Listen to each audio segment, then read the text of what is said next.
Kasus penganiayaan CS mantan karyawan di Brandoville Studio Jakarta kini memasuki babak baru.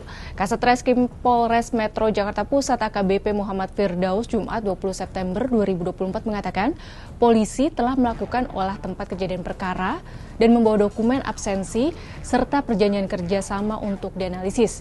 Lalu kapan terlapor Cerilai pemilik Brandoville Studio yang juga penganiaya CS ditetapkan sebagai tersangka dan masuk DPO? Kasat Reskrim Polres Metro Jakarta Pusat AKBP Muhammad Firdaus menjelaskan Cerilai belum ditetapkan sebagai tersangka karena status perkara masih dalam tahap penyelidikan. Apabila ditemukan bukti tambahan terkait dengan proses perkara ini, selanjutnya akan dilakukan proses gelar perkara dan naik ke tahap penyidikan. Jika terlapor Cerilai belum juga ditemukan, maka akan masuk daftar pencarian orang atau DPO. Selain membawa sejumlah dokumen, penyidik juga menemukan sejumlah petunjuk di lantai 2 perkantoran yang memperkuat dugaan adanya kekerasan dan penganiayaan Cerilai terhadap karyawannya CS. Adapun Cerilai tercatat sudah meninggalkan Indonesia sejak 29 Agustus 2024, namun belum diketahui negara yang ditujunya. Kemungkinan Cerilai kembali ke negara asalnya, Hong Kong. Kasus ini mencuat seusai CS bercerita di media sosial X. CS mengaku menerima berbagai tindakan tidak menyenangkan dari Cerilai selama bekerja di sana. Tindakan tak menyenangkan yang dimaksud adalah pelanggaran jam kerja, pelecehan verbal, kekerasan, ancaman, dan manipulasi. Salah satu hukuman yang diterima CS adalah naik turun tangga sebanyak 45 kali di malam hari dan menampar diri sendiri sebanyak 100 kali. Selain itu, sejak 2022, CS tidak mendapat jatah libur saat Hari Raya Idul Fitri. Cerilai juga mengambil tunjangan Hari Raya CS di tahun 2023 karena menilai kinerja CS jelek. Seusai mengundurkan diri dari Brandoville Studio pada Juni 2024, hidup CS juga dikatakan masih diusik oleh Cerilai. Bahkan ia mengirimkan ancaman pembunuhan.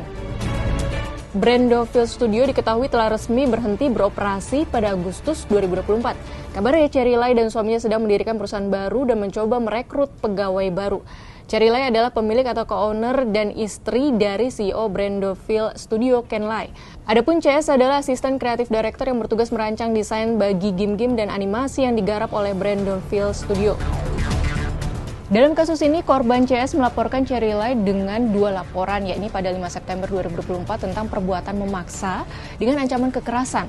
Laporan selanjutnya pada 15 September 2024 tentang dugaan tindak pidana terkait Undang-Undang Cipta Kerja. Cerilai diduga melanggar Undang-Undang Nomor 13 Tahun 2003 tentang Ketenagakerjaan. Dunia kerja menyimpan berbagai aspek diskriminasi dan kekerasan. Hasil kajian Komnas Perempuan 2021 menyebut kekerasan di dunia kerja terdapat lapis-lapis diskriminasi kekerasan berbasis gender yang bertumpuk dengan diskriminasi karena identitas lain, mulai dari ketimpangan kelas, sentimen etnis, agama, orientasi seksual, hingga diskriminasi berbasis kewarganegaraan. Pelanggaran hak-hak normatif antara lain upah dipotong, upah minimum di bawah standar, jam kerja eksploitatif.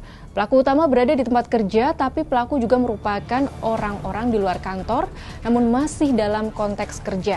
Di kasus ini, publik menanti keadilan untuk CS. Kita nanti apakah kepolisian berhasil memburu Cerilai, pemilik Brandoville Studio di kasus ini.